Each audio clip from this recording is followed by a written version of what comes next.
Hello, everybody, and thank you for purchasing this strategy. So I hope that I inspired you. And after you get through this, trust me, I know it's going to work. Let's jump right into this.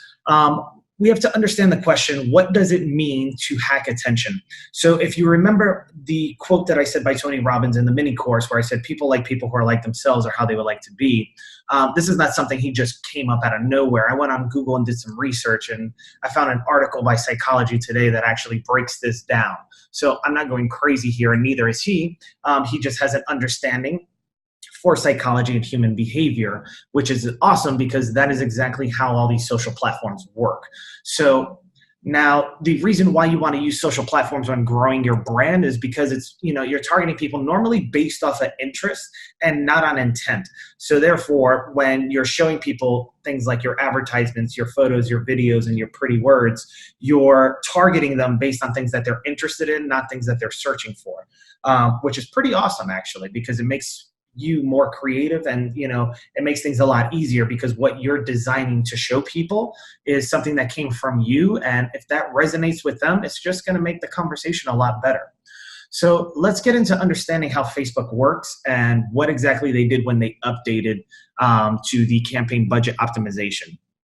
Before, it was a little bit tricky and difficult to understand and measure what was the most effective thing while you're managing budgets and interest and everything else. So they upgraded and they started to manage the budget for you and pretty much started to put the money against the things that were being the most effective, driven by data.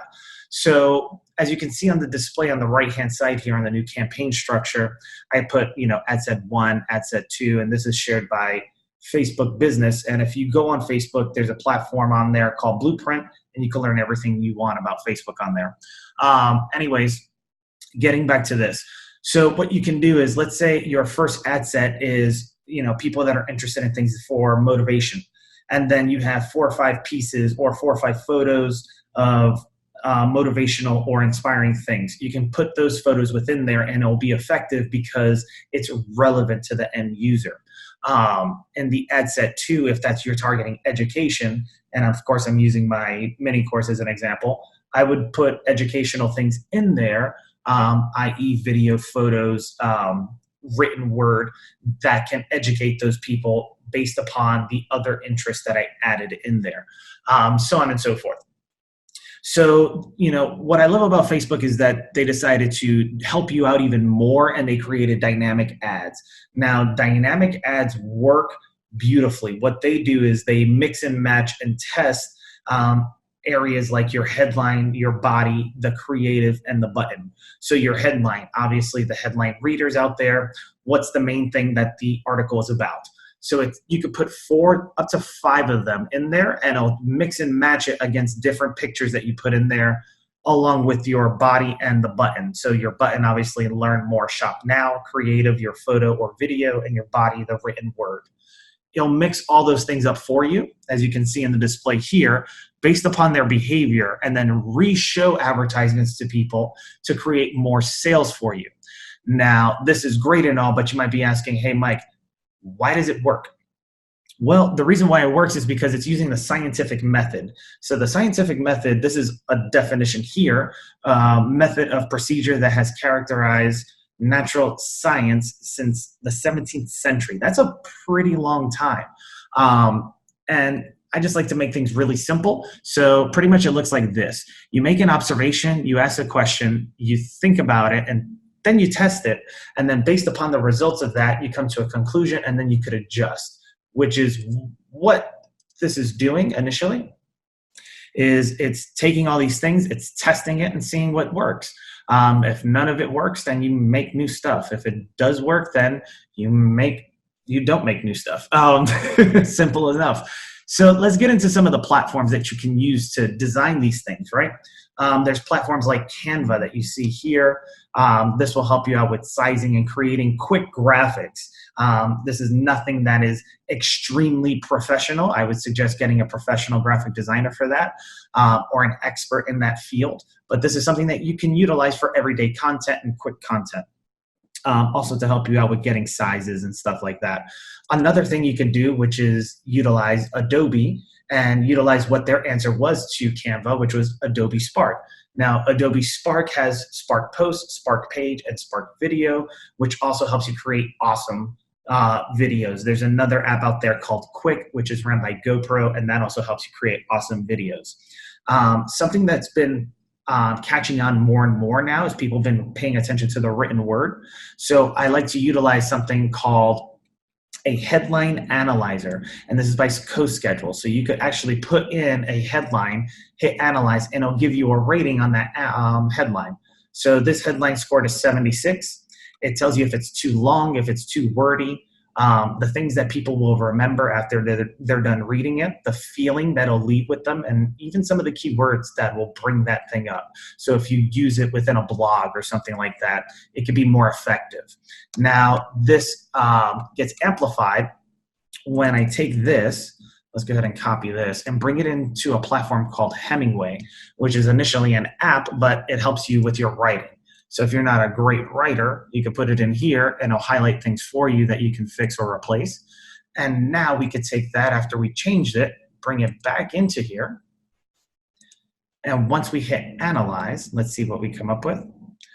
We got a 76, same score. However, let's scroll down here. We're back in the green for the right length, which is awesome. But if you look even further down here, it says keywords. And this is something that if you are a marketing company, branding company, that you would want to pop up for if you made signs for a living, like signs for buildings. This is something that you would come up for, or even if you put something of a simple offer out there with the word offer. Obviously, that would pop up as a keyword. Still a good sentiment. It even shows you what it would look like on Google. So to get some inspiration or ideas, or you don't know what things should look like, I like to go to a site called Dribbble. Dribbble is a site for creatives and designers that shows their portfolios, their work that they've created for other people, or people like themselves that needed other ideas because they just like creating art. This is a great place to find inspiration and get in contact with other people. If you're not having a professional photographer, you can utilize this site called Pexel. Pexel has a bunch of stock photos on here.